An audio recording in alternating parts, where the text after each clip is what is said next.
Hi, welcome to Daddykirbs Garden. This is how I typically garden, in these 4-foot by 10-foot raised beds in my garden space. If you are someone who really likes garden innovation or gardening products, I think you're going to really like this episode. I got something fun to show you. This product is called the Green Stalk Garden. It's a tower garden with a very unique and interesting design. Let's take a look. We're going to build this together, but first we're going to identify the parts as they came out of the box. These parts here are called the planters. This is where things will actually be planted into. These are watering disc, and this is the top layer water reservoir. I'm not always very good at following instructions, but when the instructions are this nice and this easy to read, I think I can manage that. First, you need to find or make a level place for your garden to sit. It takes about 2 square feet. In this case, in the corner of my garden, I just leveled up a patio block. It could be your balcony or your patio or just a level place in your yard. First, you put 1 layer of planter on the level surface. Then you place a watering disc right on top of the cone in the center. And the next layer of planter is going to sit on top of the first, using these feet to sit on the insides of this lip. That's going to stagger the planters so one doesn't sit directly above the other. Next is another watering disc. And then we're just going to alternate all the way to the top until all of your planters are in place.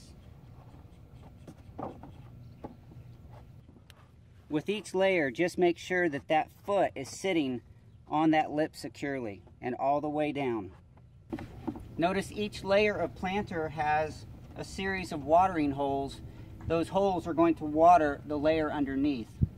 Now that I have all 5 layers of planters put together with the watering disc in between, I put the top layer, which is the water reservoir, on the very top. And it also has a little foot to sit inside this lip.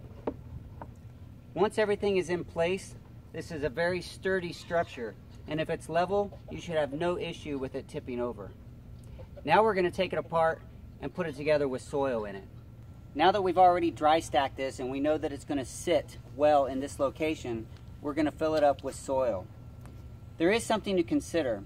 I am building this in a corner, so the back parts of this are going to be a little less accessible than if it were put out in the middle of a patio where you could walk all the way around it.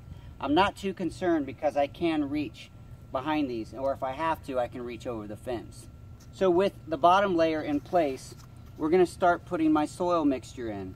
My soil mixture is the same as it has been in a lot of other gardening projects and videos, where it's 1 part my own compost, 1 part coconut coir, and 1 part sand.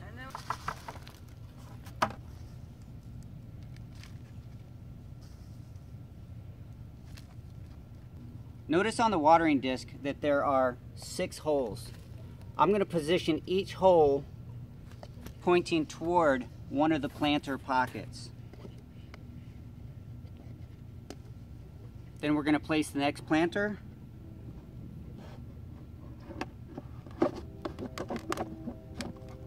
And fill it up just like the first one. As you assemble each layer, be mindful not to get your soil mixture into the center cone. That cone leads directly to the watering disc in between the layers. The disc is intentionally separated from the soil so that the water can fill it up and trickle down through the soil. And if you get soil in there, you might clog it up. With all 5 layers built up and filled up, we're going to put our final layer on, which is the water reservoir.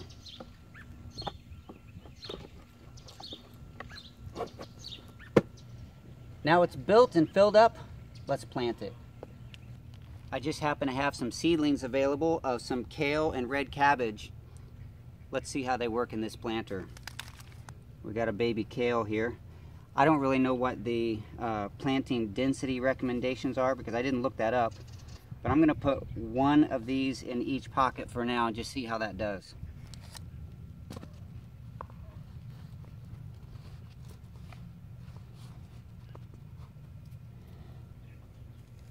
I've put a total of 18 plants in the bottom 3 layers. That's 6 times 3. I'm saving the top 2 layers for something else. We'd really like to try strawberries. Most people, when they think about vertical tower gardening, they think of strawberries. We're no different. We'd like to see how strawberries work in here, so I'm leaving 2 layers dedicated for when I get some strawberry plants. I would like to address sun angle. Now you can build these on a rotating base and just give them a little rotation every day so that every pocket gets an equal amount of sun. I'm going to use this as an experiment. I know that this over here is my east side, then this is south facing, and this is my west side. I'm going to have 2 pockets approximately on each layer, top to bottom. They get a little less sun because they're on the northern side of the tower. So I have planted all the way around. I'm going to use this as an opportunity to observe the growth patterns of the kale and the cabbage on the south, east, west, and north of the tower, just to see which side they like better. After building, filling, and planting your GREENSTALK tower garden, the final step is to water it. We're going to fill from the top using our garden hose and just fill this reservoir up and let it trickle down.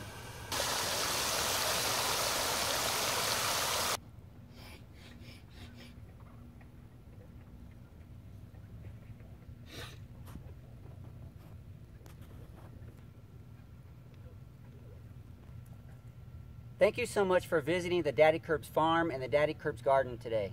I hope you enjoyed this demonstration.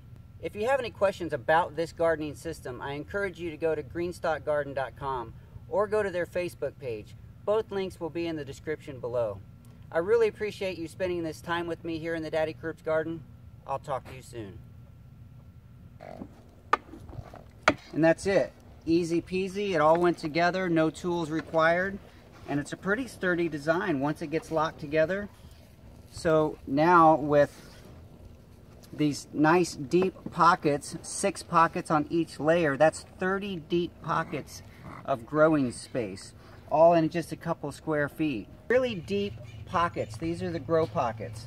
But the growing medium is all on the inside. So whatever's planted on the outside, the roots can go on into the inside. So you have a lot of soil or growing medium that all of your roots can grow into. A lot of towers or a lot of vertical solutions for gardening end up having these little tiny pockets and very little space for roots to grow. But this system, I haven't used it yet, but so far I'm impressed with the design. An aquaponics fish tank that was 2 feet wide and however long, and this suspended on a wire rack above the fish tank.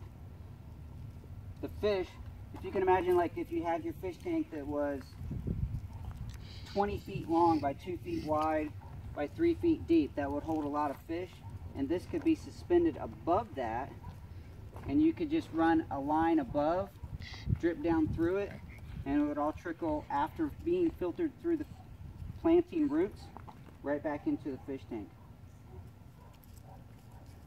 And if you leave space between them, you could harvest your fish without any bother. I want to build it. Can I build it?